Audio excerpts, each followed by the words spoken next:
There's a special kind of silence that falls over a military home before deployment. It's not the gentle quiet of relaxing evenings, but a heaviness, a buzzing tension that lingers in the corners of every conversation and every room. Lisa and I married just under 3 years, together for 6, tried to live in that silence, to pretend it wasn't there, that the orders hadn't come, that I wouldn't be boarding that plane to Iraq in less than 2 months. We were a classic army couple, or at least we liked to think so. We had our routines. On Friday nights, we'd get takeout and binge-watch whatever show we were addicted to at the time. Sunday mornings were for sleeping in, pancakes, and dreaming together about a future that felt almost in reach: kids, a house, stability. We'd talk in riddles about names for our imaginary son or daughter, and how we'd keep the debt monster at bay. But that last winter before deployment, Lisa grew restless. I saw it in her eyes, in her hands fidgeting with the edge of her sleeve, in the way her voice would catch between the words "I love you" and "I wish you didn't have to go." She hid her anxiety behind plans, practical, relentless plans. "We should pay off the credit cards while you're gone," she said one evening, her eyes flickering between her phone and the Excel spreadsheet on her laptop. "And I'll move in with Jenny back home. She only wants $300 a month for rent. Think how much we'll save." I smiled, grateful for her initiative. "That's a good idea. We'll really be able to get ahead. And then, when I'm back..." She cut me off with a hopeful, fragile smile. "When you're back, we start our family." I believed her. I needed to. Deployment has a way of sharpening every certainty and making every doubt twice as heavy. The day I left was unbearably bright. The air tasted of jet fuel and dust.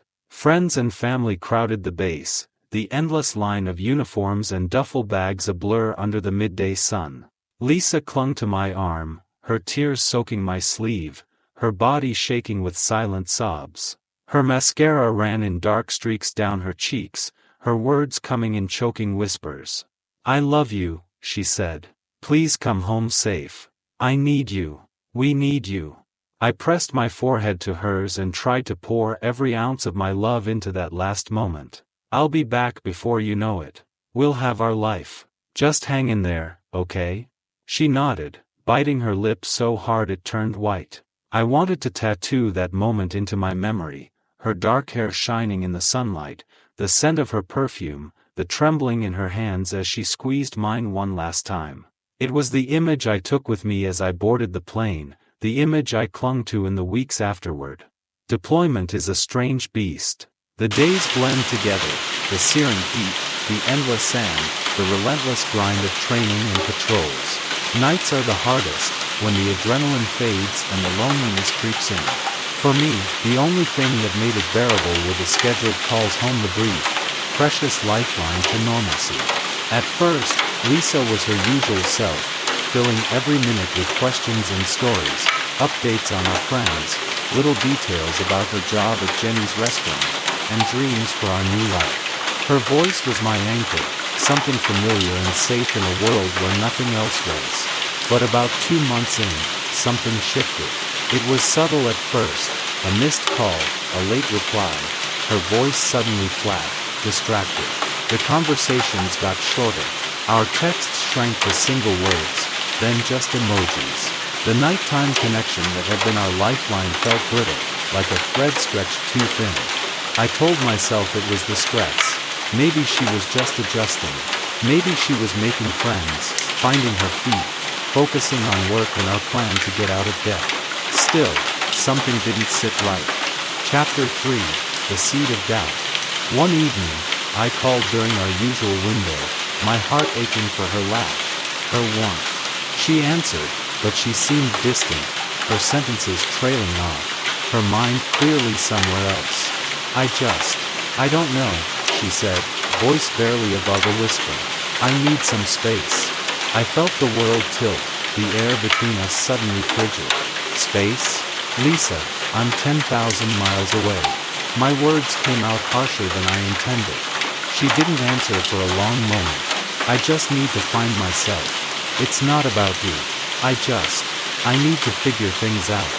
A cold suspicion crept in. I remembered a guy from back home, Brian, always hovering around the edges, a little too familiar, a little too eager. I'd never thought much of it, but now, every group selfie Lisa uploaded to Facebook, Brian was in the background. He was suddenly a fixture, the one constant in her rapidly changing world. For the first time in my life, I was overwhelmed by jealousy. I'd trusted Lisa, but trust is a fragile thing when you're thousands of miles from home, living every day on borrowed time. I tried to ignore it, but the feeling gnawed at me. Anxiety kept me awake through the brutal desert nights. The little details piled up, her voice, her silence, his face in her photos. Finally, unable to take it anymore, I did what I'd never imagined myself doing. I cloned her phone through T-Mobile's digit service. I justified it as self-defense. I needed the truth, whatever it was. The first message that came through nearly stopped my heart. "Hey babe, I'll see you after work. Want me to save you any of my leftovers?" Lisa, to Brian. The timestamp was exact. She'd hung up with me minutes before. My mind reeled. The next days were a blur of pain. I watched their relationship unfold in real time, a secret texted world reserved for them. They talked about everything, their days, their dreams, even trying for a baby. That one hit like a truck. I was alone in a tent, tens of thousands of miles from home, and my wife was planning a family with another man. I didn't eat. I didn't sleep. I lost 35 pounds in 1 week, running on black coffee and fractured hope. I watched the evidence pile up, text after text, each one taking a piece of my heart with it. When I confronted Lisa, carefully, cautiously, she lied. "No, I'm not seeing anyone. I just need time for myself. I love you. I'm lost." But I saw everything. For 2 months, I let it go, building my own case, watching as she spent my deployment pay on matching tattoos with Brian, concert tickets, clothes, late-night takeout. She even paid off our debts, one practical act amid the madness, but every dollar she spent on him felt like a betrayal all its own. When she finally confessed, she did it with a chilling coldness. "He's better than you," she said, her words sharp as knives. "He treats me right. He actually listens. And the sex, well, you get the idea." Betrayal changes a person. It cracked me open, left me raw, angry, desperate for something, anything that would give me back a sense of control. If I couldn't have justice, I wanted revenge. I started with the practical. I froze all our joint accounts for a month, leaving her scrambling. I changed every password to the bank, the streaming services, even her forgotten Amazon account, using army slang and code words she'd never guess. With one click, I cut off her access. I blocked her on Facebook, my phone, everywhere. I went dark, leaving her to face the chaos she'd created. For weeks, she tried to reach me, her messages swinging wildly between pleas and rage. I ignored every one. The consequences were immediate and brutal. Her car was repossessed. Jenny, her friend and now landlord, got tired of the drama and kicked her out. Lisa pawned her designer shoes and handbags, the ones she used to tease me for buying. Each loss was a small measure of justice. But I wasn't done. I tracked her down at her new job, her old restaurant gig back home. There, I dropped my final bombshell. I posted screenshots of her texts with Brian, carefully edited to protect my own privacy, to our mutual friends on Facebook, side by side with messages she'd sent me at the same timestamps. The reaction was swift and merciless. Our friends saw her duplicity in black and white. I ignited a firestorm of gossip, judgment, and anger. Some of them called the restaurant, pretending to be customers, lodging complaints against her and Brian. A few even went so far as to dine and dash, knowing management would take it out on the staff. The fallout was total. Both were fired within a month, their reputations in ashes. Lisa, once the life of every party, found herself out in the cold. Still, she tried to hurt me, calling my command and weaving a story about how I'd abandoned her, how she was destitute and alone. My commander, a veteran of his own heartbreak, did nothing. He had my back. About a month before I came home, Lisa called from an unknown number. She was 5 months pregnant. Not mine, obviously. She was crying so hard she could barely speak, hiccuping between sobs, asking me where she should go, what she should do. Brian, the man who'd stolen her away, had turned violent, erupting in a fight so vile she was running for her life. I listened in silence. I felt nothing, no sympathy, no anger, just a vast, empty space where my love had been. I finally said, "Sorry, Lisa. Not my problem anymore." And then I hung up.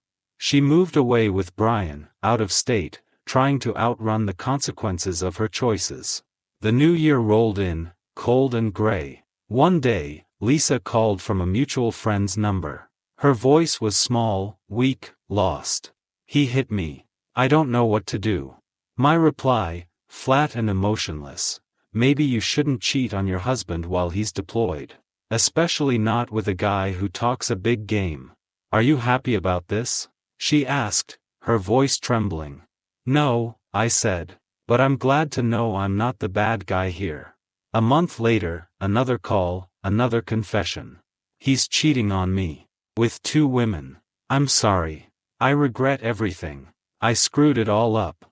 My answer came easily: "Yeah, you did." In the end, it wasn't the revenge that healed me, if healed is even the right word.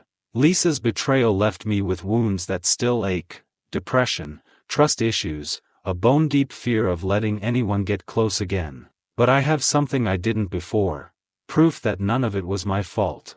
If this had happened 10 years earlier, I would have come back to an empty apartment, an empty bank account, and my wife pregnant with another man's child. That nightmare never became my reality, and I count my blessings for that. Even now, every so often, Lisa tries to reach out. A message asking for money to help with rent. A desperate call in the middle of the night. I ignore them all. I owe her nothing. For those who are curious, Lisa and I divorced before her baby was born, so I have no legal or financial responsibility to her or the child. T-Mobile's Digit service made it possible for me to learn the truth, but it's a tool I wish I'd never needed. If you're ever that desperate, something's already broken. When Lisa told me Brian was abusive, I told her to call the police. Nobody deserves violence, no matter how much they've hurt you. But after everything, I wasn't her protector anymore. If there's any justice in the world, it's that karma handled things I could never have planned. The universe has a way of balancing the scales. I survived. I grew wiser, harder, maybe colder, too, but I survived. And in surviving, I learned the hardest truth of all. Sometimes the person you love most becomes the person you trust least. Sometimes the only way to reclaim your life is to let the past burn behind you. I'm still moving forward, one day at a time. And that's enough. If you've read this far, thanks for letting me share my story. If you're going through something similar, know this: you're not alone. You're not crazy. And it does get better, even if better isn't what you expected.